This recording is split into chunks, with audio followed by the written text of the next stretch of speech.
Wauhillau LaHay Lohman was a Cherokee journalist whose extraordinary career took her from the skies of Oklahoma to the glitz and glamour of Hollywood and eventually into the White House. I do remember her with a glass of some kind of cocktail in her hand, and she just seemed really fabulous and just someone that I'd really want to hang out with. She was born Wauhillau LaHay in Claremore, Oklahoma in 1906.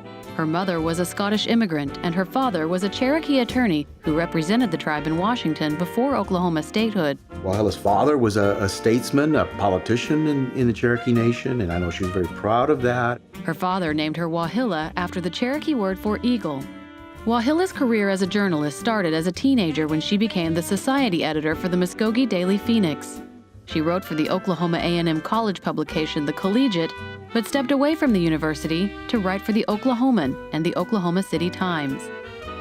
By 1929, aviators ruled the headlines, and pilots like Lady Heath and Amelia Earhart were garnering worldwide attention. Wauhillau had a proposal for her editors at the Oklahoma City Times. If they paid for her flying lessons, she would write about her experiences in their newspaper. Her editors loved the idea, and Wauhillau LaHay completed her first solo flight after only 11 hours of instruction. She became known as the Times Flying Girl and continued to write for Oklahoma publications while transitioning into her new radio broadcasting career. Here's one you've danced to many times. It was at Kansas City's WHB where her career took off after she was promoted only 1 week into the job. Wauhillau wrote hundreds of programs every month while performing 6 different shows under 6 different names and performed on-air advertisements at the studio from sun up to sundown. She took the industry by storm at stations across the country, and by 1950, Wauhillau became one of the nation's highest-paid female advertising executives. Her advertising and public relations work involved promoting celebrities like Jimmy Durante, Peggy Lee, Bob Hope, Bing Crosby, Dorothy Lamour, and dozens of others.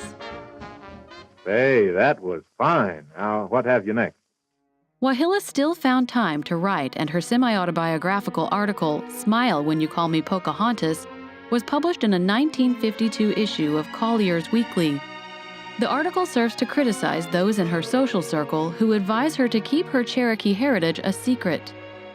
I have to laugh, and yet have to crawl into a corner for a quiet cry over the things people say about Indians. Most of them are funny, and most of them are said completely without rancor or meanness, just with abysmal stupidity.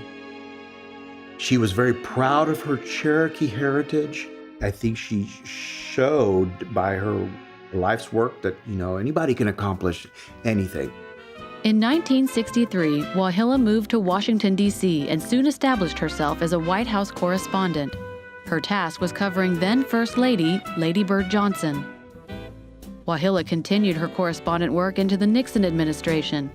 Covering an administration that was notoriously hostile to the press was no easy task, but Wauhillau's tenacity and determination led to Cosmopolitan magazine designating her as one of Washington's witches, a term coined to describe an elite group of female reporters whose work in Washington was being recognized on a national scale. She was a journalist and wasn't afraid to mix it up. Obviously, she'd made an impact in Washington, no doubt. In September of 1973, Wauhillau was installed by First Lady Pat Nixon as the 45th president of the Washington Press Club.